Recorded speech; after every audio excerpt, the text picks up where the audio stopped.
I spent 2 years building a 40 series Landcruiser in this very shed, and I had one major regret.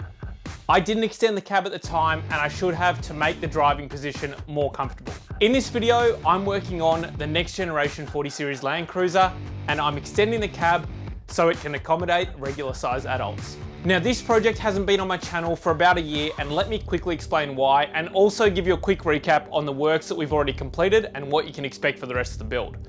We were shooting to take it to cliffhanger last year, which was around 6 months ago, but we were running a little bit behind schedule, and we didn't want to rush a build like this, and we didn't want to cut corners. Then I got an opportunity to BMW swap a 60 series for Kincrome Build Wars, which is all on my channel. I've always really wanted one of them, so this 40 series project went well and truly on the back burner until now. And here's a quick recap on the works that we've already completed. We started with literally a bare 80 series chassis. We notched the front and the rear rails to improve the suspension geometry. This was actually a mammoth task in itself, and it took weeks of sanding and welding to complete. But once the chassis was completed, we were able to install a cab, which was quickly cut up into pieces to install custom floor pans, a custom transmission tunnel, and a custom dash. And this build is a bit more race car-y style, and that's why we've got the dash in like that. We're going to have a whole bunch of Haltech through this build. Then we made it a built Barra out of a Ford Falcon, to a built ZF 8-speed out of a BMW, to a Nissan Patrol transfer case, and we dropped the whole powertrain in. We had to make custom mounts and cross members and all that sort of stuff to make it all fit. We then spent a few weeks on the bar work for this car, completing the front and the rear tube guards and doing a double tube headboard, which I think looks pretty cool. While we were doing all this work, I was building my CAD model for this car, and now I have a complete full car model. And that's something that I haven't had for my project cars before, and I find that makes a world of difference, and it makes it so much easier for me to visualize designs, and I'm able to iterate a number of times on CAD before I make that part in the real world, which is really cool. Now, having the CAD for this car is really significant, and it allowed me to design a custom triangulated four link. And with that notch in the chassis, I was able to maintain the ride height, gain up travel, and keep the center of gravity nice and low. Once the rear was completed, I tackled the front end, which was pretty simple. It was just a radius arm front end, but we did have to package triples and coilovers in there. We also did a diff brace for both the front and rear. At this point, the suspension's done, all of the powertrain's done, and while the car was still on the table, we decided to mount a lot of things like the custom fuel tank, custom header tank, custom rear-mounted radiator, custom high mount, front bull bar, huge front mount intercooler, and much more. And that's just because I didn't have a CNC plasma table at home at the time. I think after about 14 months, we were finally able to put the car on its wheels and flex it up, which was a really cool day. So far, we've done a lot of custom work, encountered a lot of packaging challenges, but at this point, I don't even think we've got half a car. This is by far the most ambitious and custom build I've done on the channel, and there isn't a whole lot of 40 series left. The only way I could really foresee this project being more complicated is if we designed our own powertrain and body style from scratch. Everything that we install on this build becomes a head scratcher, which means it's taking much longer than anticipated. But it's a good challenge for me, and I do enjoy that aspect of it. Probably one of the most disheartening things is for the last 2.5 years, it hasn't looked like a car at all. And in this video, we get to change that. We're going to extend the cab, put the roof on, and this thing is going to start looking like a 40 series again. One of the main problems with this build for me is that it was at the LCS 4x4 workshop and not in my shed. So if I've got a design problem or a challenge that keeps me up at night, I love being able to stare at it and take measurements with a ruler or a tape to solve the problem. But since beginning the project 2.5 years ago, I've leveled up my backyard, and I've got so much more in my home workshop, like these 3D printers. I've got a CNC plasma, I've got the folders, I've got the bandsaw. So finally, I've been able to bring the build back to my shed, where the majority of the remaining works are going to be completed, and I'm really, really excited about it, and you'll start to see this project moving faster. For those of you with a really good memory and you can remember the videos from 2 years ago, the cab was already extended when we bought it. George and I have been really keen to test out the seating position to make sure that it's long enough before we extend the back panel and then the roof. So to check that it's the right length, to check that 150 millimeters is enough, we're going to need to put the seats in, which sounds easy, right? And to do that, we need a seat frame. Here's one I prepared earlier. We're probably going to have to make some additional mounting brackets for this, but for now, we're just going to mock the seats up in position. Our old friend, the blue car plasma table, gets a run to cut some brackets out for the floor to frame and frame to seat mounts.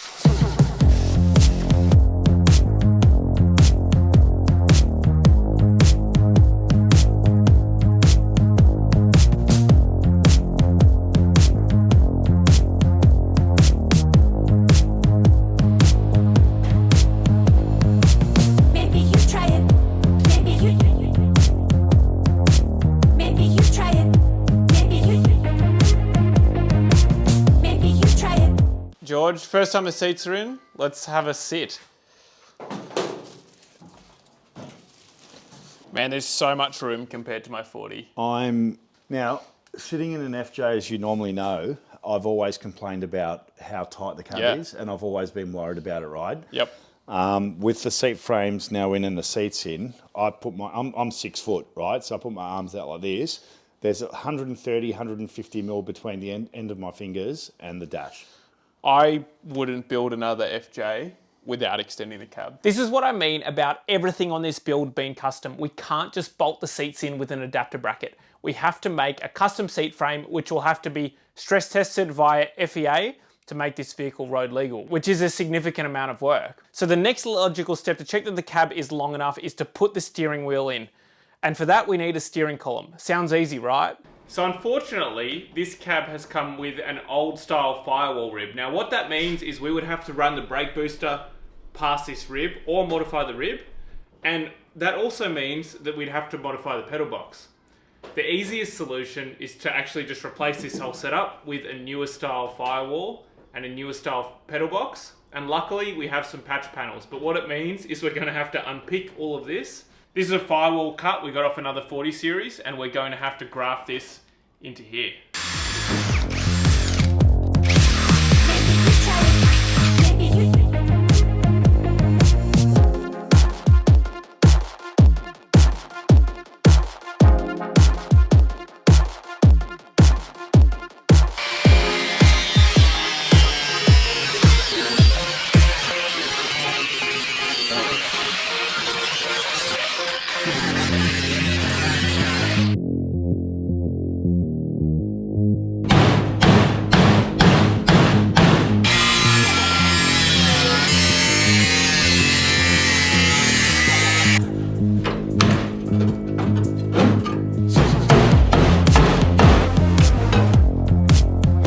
Now that the old section was removed, we could graft our new section in.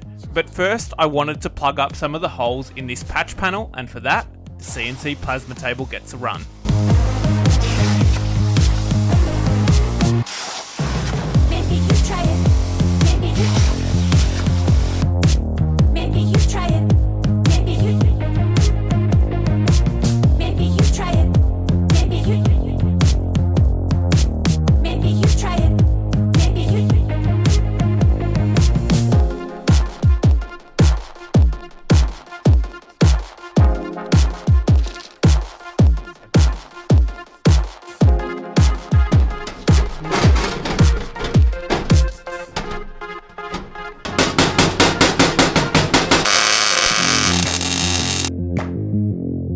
Now that the new firewall patch had been welded in, we could finally install the steering column.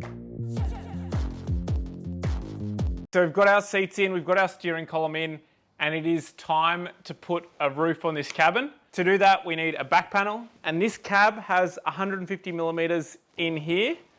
So we have a bit of a problem on our hands, and you're about to see why. You can see the problem we've got. We need to put 150 millimeters in this panel. And this is a brand new back panel. This is one of the remanufactured ones from China.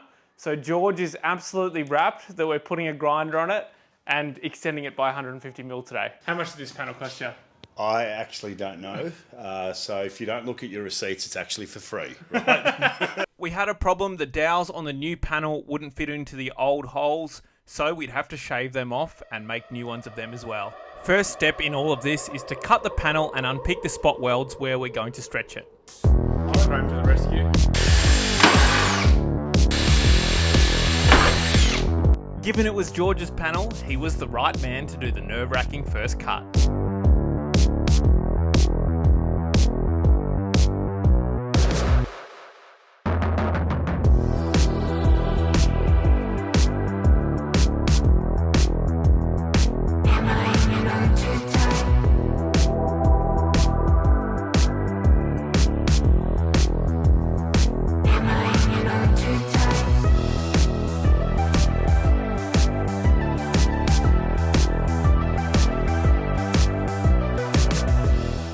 George did a really good job of cutting this panel in half, and what we need to do now is create some sort of patch panel. If only we had some sort of plasma table.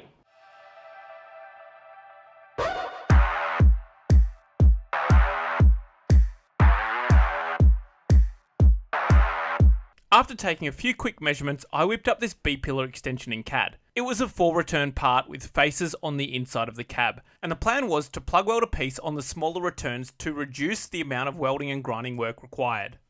Unfortunately for me, I couldn't get it to work in my tooling, so I just deleted the returns, and the plasma got to work for me making the part without those returns.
Now that the new B-pillar section's are tacked and the back panel is mocked up with a new set of doors, it's time to get on to the biggest job of this cab extension, the roof. I've done plenty of thin rust repair before in the past, but extending a roof like this and having it as such an exposed, visible panel is very tricky, and I've actually lost a little bit of sleep thinking about it. So I've decided to call in the big guns to help me out with it. G'day, I'm Marty. I'm a qualified panel beater. I work in a mainly restoration shop, but we do smash repair as well, so I have a bit of a wide range in all this stuff. Never have I ever extended a cab, but I've done plenty welding on quarters, roof repairs, rust repairs. At the end of the day, once you've got the basics, it all works the same. How'd you get roped into this? I kind of got roped into fixing the 60, which led to getting a slight message asking to get you guys out of the I've actually braced the front windscreen down to the floor and the back wall over so I can set the actual top gap, so we get all the gaps around the doors right before we finalise the actual extension, so we can then set up the roof. This is a brand new reproduction roof from China, and we're about to cut it in half.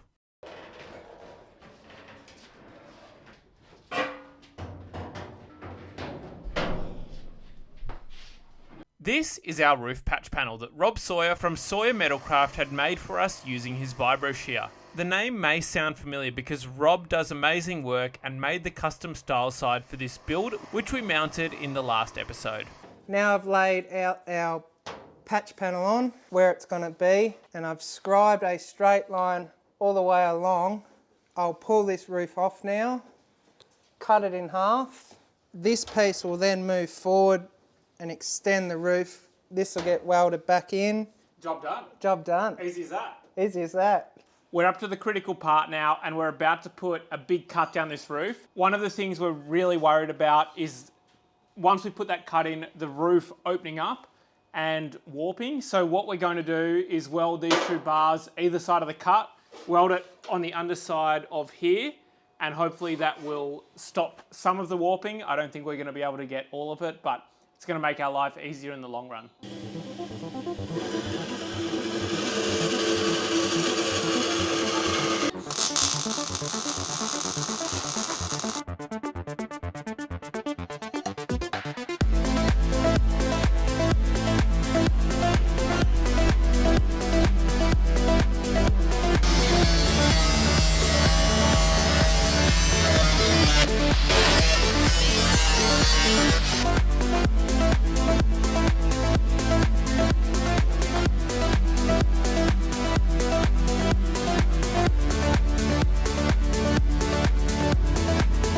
came to the realisation that we had to chop the patch panel a little bit shorter, so the plasma table gets busted out to lop a little bit off. We've got our new extension panel all cut to size. So this is now the actual length of what the roof is going to be. We've just made up some little rib sections. These will get spot welded just underneath the main weld section. Because it's such a long section and a lot of flat area, you have the high chance of the actual roof warping its shape. But these will actually support the roof from warping. They actually will support and have a lot more strength to the welded sections, as you are doing 2 long passes along a flat area, so you want as much support and strength as you can. How did we make those steel reinforcement sections? Glad you asked, because the answer entails some modern tech. We started off by cutting strips out on the plasma table. After some really expensive weld-through primer, it was time to press the rib shape in. I had catted up some dies through a few test fits using the roof ribs as a template. I printed off a male and female die using my brand new Prusa Core 1L.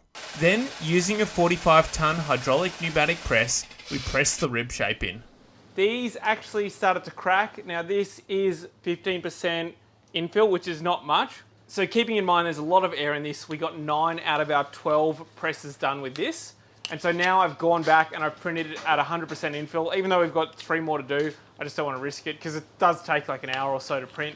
Especially when you're cranking up the infill. I've seen this done on the internet, but I've never actually tried it myself. And after having a go at it, it's actually quite easy. So I'm going to be doing it a lot more on the channel. And I think if I had my time again, we probably would have tried to make that patch panel. But I guess that's part of it. We're learning, we're getting better, we're learning new skills along the way. And man, these 3D printers and all of these new workshop tools, it really has changed what I can do in the shed. In hindsight, we probably should have used the plasma table to cut out these holes that we're going to plug weld through. Next roof extension, hey?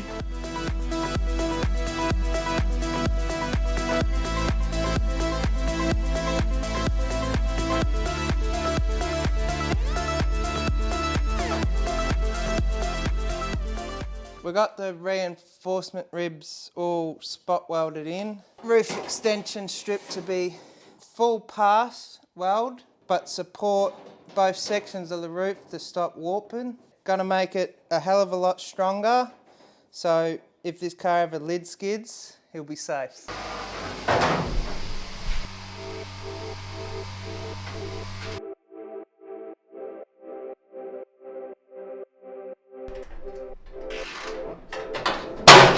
Nice, George. Quality. Making it look good for the camera. It will. First time I'm putting a tool to the car and I'm just like... There we go. You can cut this bit out that's actually working.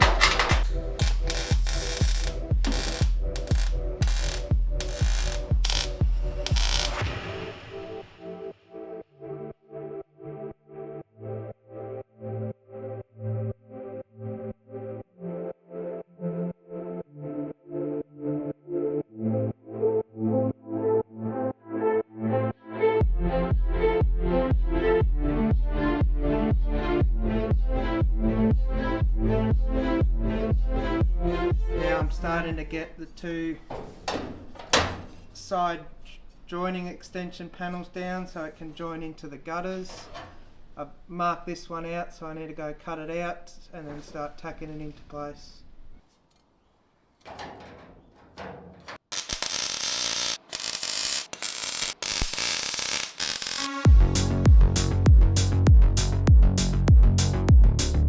Now that everything's tacked into position, it's time to start welding off the roof, and Marty's here to give you some tips on how to do it.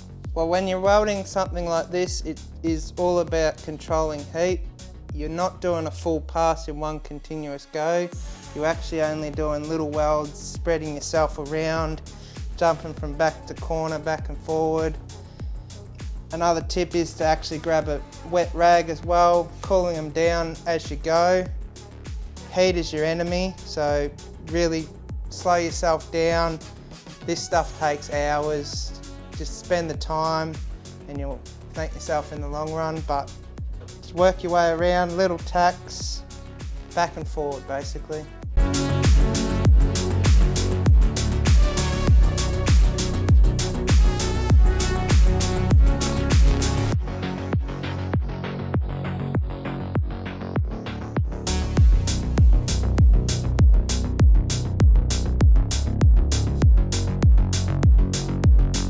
After about half a day of welding and grinding, which was compressed into the last 30 seconds, the roof was finally done and we could get on with finishing the back panel. For that, we needed B-pillar inners. So we're making a custom B-pillar inside panel, and to give it a little bit more strength and to also make it look cool, we're planning on pressing some shapes into it. The first step in all of this was to cut up the die. To do this, I used a rectangle with radius curved corners and swept a triangle around it. Then I did an extrude to make the base of the die and another one to fill in the middle. Male die is now finished, time to move on to the female. I made a block the same size and used a cavity function to create the female die. All of this was pretty quick and painless, and it took less than 5 minutes to model, and then I was ready to print. Now what I've done here is make a prototype mold. Now these are just 15% infill out of PLA, which is not a particularly strong material, and they're off the Prusa printer. We actually just trialed this little bit, which looks pretty good. What we learned from the trial was there wasn't enough flat piece on the edge of the die, so we kind of didn't get the exact flat that we wanted. So what we did was we made the die a little bit wider for the actual print, and now this is 100% infill, so hopefully we'll be able to get at least 4 pressed out of this. Now I have also seen press tools being made out of sheet metal, and that is another option. I just don't have any experience with it. I guess this is kind of the first time that I've been mucking around with it, and yeah, we'll give this a go and see how it goes.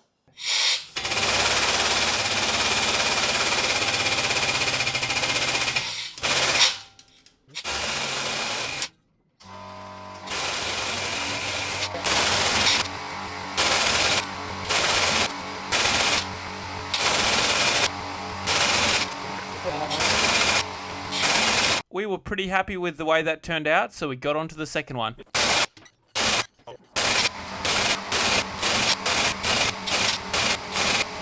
Just finished our first panel, and it was actually reasonably successful. So I just want to show you the difference in stiffness. We haven't got a third one there, but we've actually got a kink in the cab, so that's going to give it a bit more stiffness. But you can see from here to here is really, really stiff. Check out like that panel just flexes everywhere. So I think it's pretty cool. Like, we've added strength, but also the patterns look really cool. So got to be happy with that. Now that both inner B pillars were complete, Marty could weld them back into the cab.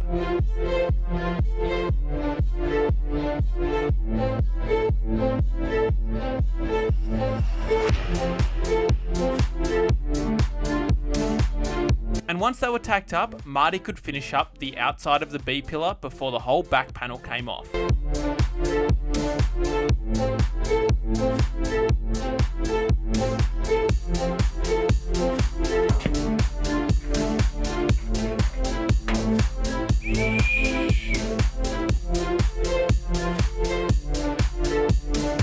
If you'd like to see more of Marty and his work, check out his YouTube channel, A Gambled Life.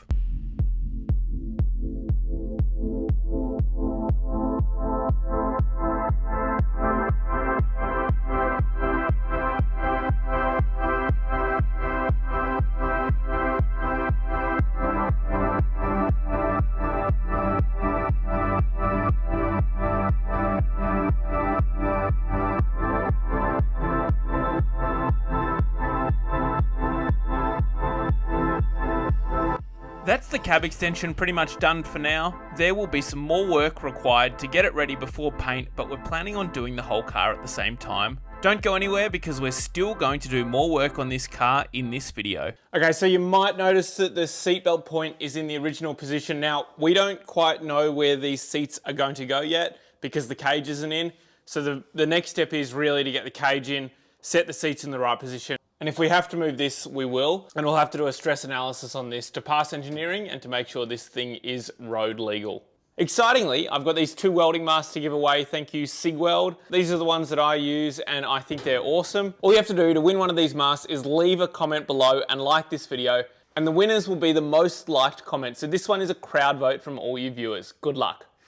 Something else we're doing is cutting out the top vent from the cab. This takes up a lot of valuable packaging space that could be used for the electronics and reduces the risk of water ingress as well, as this is where the Haltech gear will be mounted. And as you can see, you can sell this for $150 on Marketplace.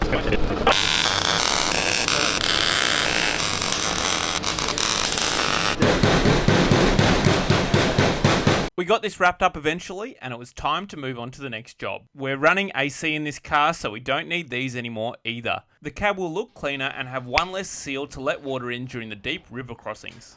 We also have to solve a problem with this style side. You can see it's wobbling around a lot, and that's because we never got around to mounting it properly. The idea is that the style side is going to come off whenever the car goes hard wheeling, but it would be really good to store some things in the rear if we're taking the car on a long trip. You can see all this free space in here, and it looks like a great opportunity for a bracket slash closeout panel.